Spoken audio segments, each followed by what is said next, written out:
सावित्री सब्जी लेने बाजार गई होती है कि तभी उसकी नजर मिनी स्कर्ट पहनकर बाइक पर जा रही एक लड़की पर जाती है, जिसकी पूरी टांगे दिखाई दे रही थी। ये देख सावित्री अपनी आंखें बंद करते हुए कहती है, छी छी, शर्मो हया तो जैसे बेची खाई है आजकल की लड़कियों ने। कैसे कैसे कपड़े पहनकर घूमती हैं। अरे इतने छोटे कपड़े तो हमारे जमाने में 5 साल की बच्चियां भी नहीं पहनती थी, जितनी अब 25 साल की पहनती हैं। बुड़बुड़ाते हुए सावित्री घर आती है, जहाँ वो टीवी पर सूर्य ग्रहण की खबर देखती है। क्या आज सूर्य ग्रहण है? ठीक है, तो जब तक ग्रहण है कोई भी खाना नहीं खाएगा। और तू बड़ी बहू, तू खाने में तुलसी के पत्ते डाल दे। सर पर घूंघट ओढ़े रेखा मुंडी हिलाती है।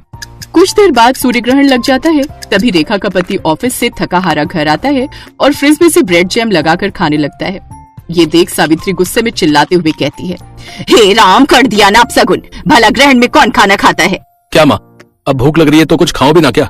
ठीक है तो कह रहा है वो। अब ये सब पुराने विचारों को त्याग भी दो सावित्री। आप तो चुप ही रहिए। और तू बड़ी बहू, यहाँ खड़ी खड़ी मेरी शक्ल क्या देख रही है? तू इसे रोक नहीं सकती थी? माँ जी वो मैं। अब क्या बकरी की तरह मैं कर रही है? अपना पल्लू ठीक करिए, सर से खिसकना नहीं चाहिए। बहुएं जितनी मर्यादा में रहें उतनी ही अच्छी लगती हैं। अरे हम भी थे, जितना मर्जी काम करते थे, लेकिन मजाल है कि कभी घूंघट सर से सरका हो। 3-3 मटके पानी के कुएं से उठा कर लाना, भैंसों का, खेतों का सब काम देखना। कितना काम होता था हमारे जमाने में। लेकिन एक आजकल की बहुओं को तो आटा गूंथने से लेकर बर्तन धोने तक हर काम के लिए बस एक मशीन चाहिए। और छोटे छोटे कपड़े पहनकर इनसे किट्टी पार्टी करवा लो बस। लेकिन मेरे घर में ये सब नहीं चलेगा। मेरे घर में बहुएं हमेशा घूंघट में और साड़ी में ही रहेंगी। इसलिए ध्यान रहे, आगे से ये पल्ला खिसके ना तेरे सर से। जी माँ जी, ध्यान रखूंगी। ये है सावित्री देवी, जिसे मॉडर्न कपड़ों वाली लड़कियां बिल्कुल भी पसंद नहीं थी। सावित्री के 2 बेटे थे। बड़े बेटे की शादी हो चुकी थी। बड़ी बहू रेखा बिल्कुल अपनी सास के कहे पर चलती थी, लेकिन फिर भी सावित्री उससे कभी खुश नहीं रहती थी। वो उसके किसी न किसी काम में कमी निकाल ही देती थी। एक रोज जब रेखा अपने कमरे में दिन में आराम कर रही थी, तो सावित्री अचानक से उसके कमरे में आती है। तब रेखा करवट बदल रही होती है, जिससे उसकी कमर दिख जाती है।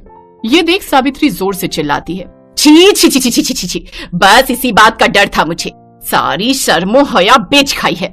माँ जी आप, लेकिन हुआ क्या? क्या होना है? करवट लेते वक्त तेरी कमर दिखी कैसे?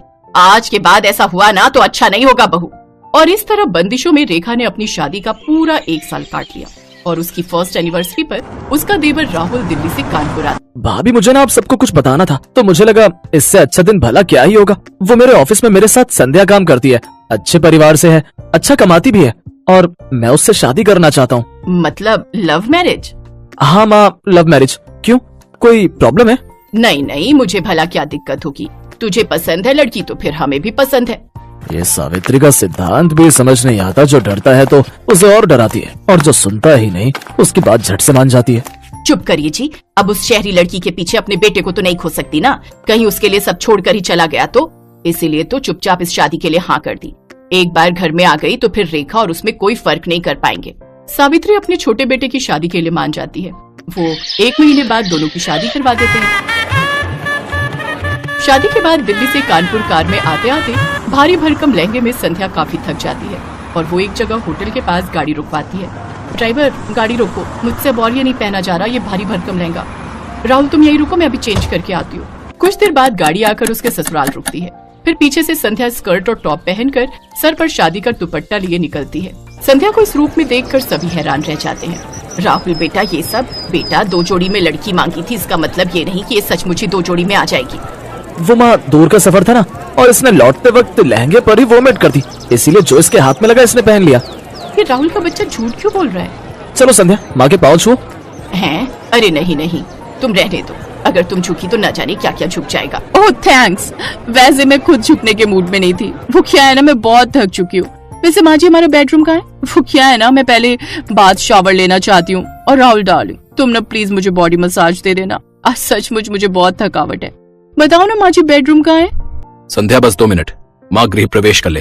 ओह प्लीज, थोड़ा जल्दी कीजिए ये सब formalities. I am really so tired. Savitri को मन ही मन बहुत गुस्सा आ रहा था, लेकिन वो कर भी क्या सकती थी। उसने चुपचाप उनका गृह प्रवेश करवाया और बहू बनकर संध्या अपने ससुराल आ जाती है। लेकिन संध्या के कपड़े देख सावित्री डर गई। ये नई बहू तो कुछ ज्यादा ही मॉडर्न कपड़े पहनती है।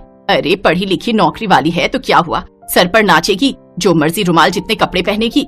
कहीं कल मुंह दिखाई पर इसने कुछ बेढंगे से कपड़े पहन लिए तो नहीं, इसे मुझे ठीक करना ही होगा। ये सोचकर सावित्री संध्या के कमरे में जाती है। अरे नई बहू, दिखा तो कल मुंह दिखाई पर क्या पहनने वाली है। ये वाली साड़ी कैसी है माँ जी?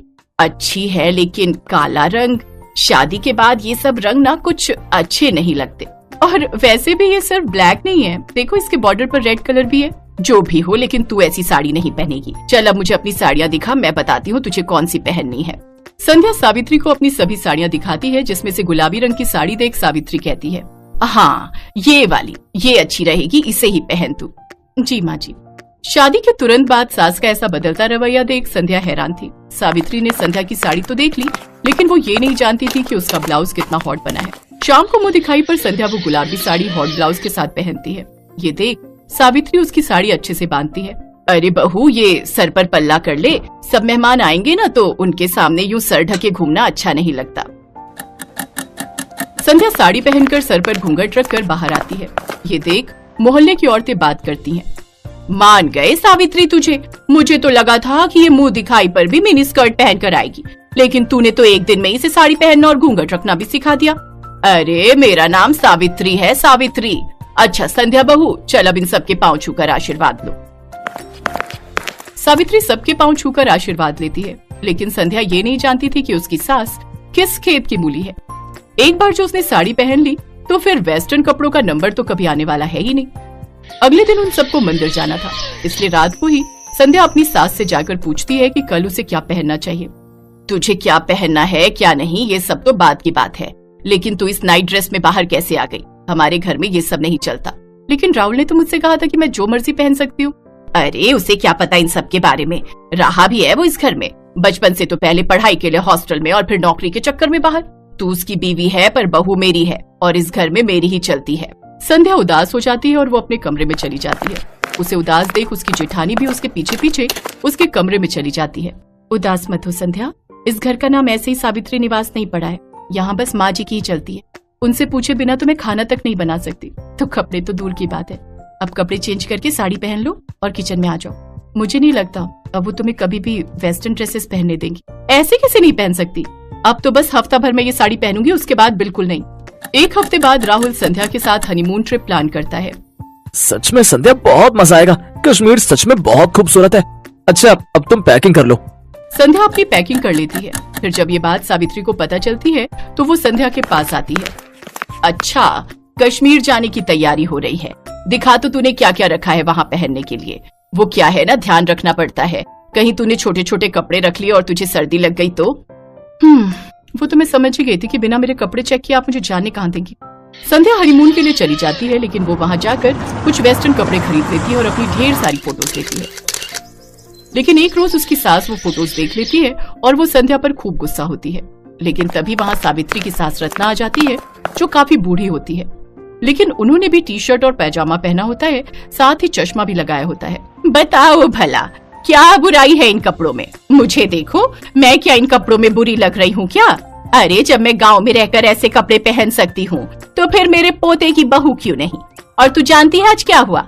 जब मैं रेलवे स्टेशन से लौट रही थी तो साड़ी पहने एक लड़की बाइक पर बैठी थी, उसकी साड़ी बाइक में फंस गई और वो नीचे गिर गई, जिससे उसे थोड़ी चोट आ गई। और वो कोई और नहीं, हमारी बड़ी बहू रेखा है। अभी अस्पताल में भर्ती करवा कर आई हूँ उसे। जमाने के साथ अपनी सोच बदल सावित्री।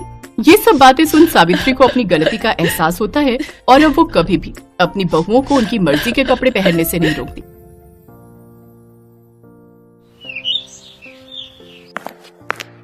आज फिर इन दोनों बहनों ने इतनी पी ली कि इन्हें चलने तक का भी होश नहीं। गलती मेरी ही है, बिन माँ की बच्चियों को प्यार देने की चाह में इतना सर चढ़ा लिया कि इनके सही बुरे पर ध्यान ही नहीं दे पाया। और आज नौबत यहाँ तक आ गई है कि ये दोनों पूरी तरह बिगड़ चुकी हैं।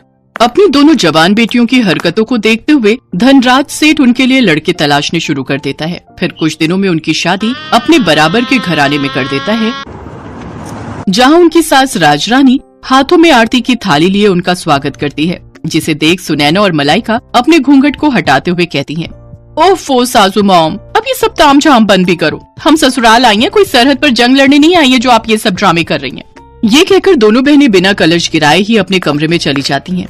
उनका ऐसा व्यवहार देखकर राजरानी और उसके बेटे निखिल और रोहित हैरान रह जाते हैं। अगले दिन वो दोनों सुबह 10 बजे सोकर उठती हैं। फिर राजरानी उनसे कहती है, अरे ये क्या बहुओं, अभी तक तुम दोनों नहाई नहीं। आज तुम दोनों की पहली रसोई है जिसमें तुम्हें मीठा बनाना है। चलो जल्दी से नहा लो। लेकिन सासू मॉम, हमें तो कड़छी पकड़नी तक नहीं आती, हमें तो सिर्फ मीठा खाना आता है, बनाना नहीं। और वैसे भी घर में नौकर है ना, तो ये उनका काम है। हमने तो आज तक अपने घर के किचन में भी कदम नहीं रखा। बेटा, घर में भले ही हर काम के लिए नौकर है, लेकिन घर का खाना तो घर की लक्ष्मियों को ही बनाना चाहिए। माँ बिल्कुल सही कह रही है। और वैसे भी शादी के बाद अपनी पहली रसोई में मीठा बनाना एक रस्म है जो हर बहू निभाती है। ओफो, मायके में हमारा बाप कम था जो अब यहाँ तुम दोनों भी लेक्चर देने लग गए। Live it. अरे सुनैना, चलो जल्दी से रेडी होकर बाहर पूल में आ जाओ। आज हम दोनों जी भरकर स्विमिंग करेंगे। कुछ देर बाद दोनों बहनें सब घर वालों और नौकरों के सामने स्विमिंग ड्रेस पहनकर आती हैं और पूल में जाकर नहाने लगती हैं। अपनी बहुओं की ऐसी बेशर्मी देख राजरानी का तो सर शर्म से झुक जाता है। ये दोनों की दोनों तो मेरी नाक कटवा कर रहेंगी। हे भगवान, मेरे घर की इज्जत अब तेरे हाथ में है। राजरानी एक धार्मिक महिला थी, साथ ही वो समाज सेविका भी थी। उसका खुद का एक बड़ा एनजीओ था जिससे शहर की बड़ी बड़ी हस्तियां जुड़ी हुई थी। ऐसे ही कुछ दिन बीतते हैं। मलाइका और सुनैना अपने ससुराल के प्रति कोई जिम्मेदारी नहीं समझती थी। वो दोनों तो बस सारा दिन अपने मेकअप, पार्लर, शॉपिंग और पार्टीज में ही बिजी रहती। ये इतने छोटे कपड़े पहनकर तुम रात को कहाँ जा रही हो बहू? सासू मॉम, आज हमारी फ्रेंड की बर्थडे पार्टी है, हम दोनों नाइट क्लब जा रही हैं, आने में देर हो जाएगी। चलो सुनैना।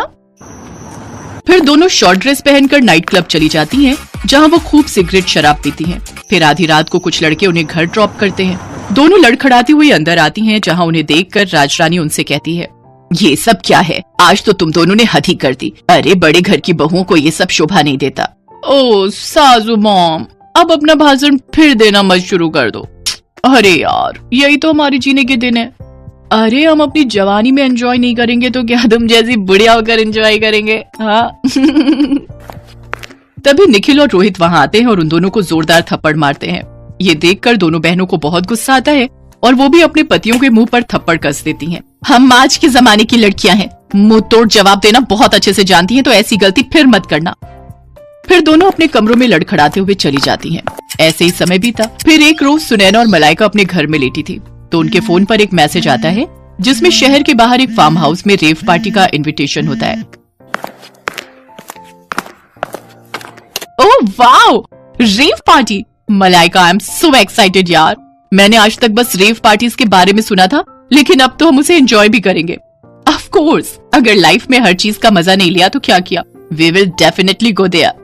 दोनों बहनें खुश हो जाती हैं और शाम को तैयार होकर अपनी कार लेकर वहां पहुंच जाती हैं। पुलिस से छुपकर उस फार्म हाउस पर हो रही पार्टी में शराब, सिगरेट, ड्रग्स से लेकर सुख की हर चीज शामिल होती है। वो दोनों उस दिन ड्रग्स का सेवन भी करती हैं, जिससे उनका सर पूरी तरह घूम जाता है और वो एक अलग ही दुनिया में होती है। तभी एक लड़का जो कि नशे में होता है मलाइका को गलत तरीके से छूने की कोशिश करता है। तभी कुछ पल के लिए लाइट चली जाती है और जब लाइट आती है तो वो लड़का जो मलाइका को छेड़ रहा था वो मरा हुआ जमीन पर पड़ा होता है। कुछ ही देर में उस पार्टी में पुलिस छापा मारती है और सबको अरेस्ट कर लेती है। अगले दिन राजरानी अपने बेटों के साथ जेल पहुंचती है।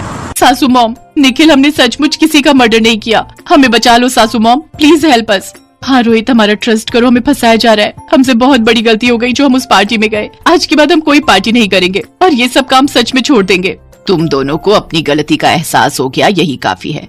आकाश, यहाँ आ जाओ। और इंस्पेक्टर साहब, आप छोड़ दो इन्हें। जी मैडम। ये लड़का तो जिंदा है। हाँ, ये सब हमारे प्लान था, तुम दोनों की अक्ल ठिकाने लगाने के लिए। दरअसल ये सारा प्लान राजरानी और उसके बेटों का था, जो उन्होंने अपनी बहुओं को सबक सिखाने के लिए किया था।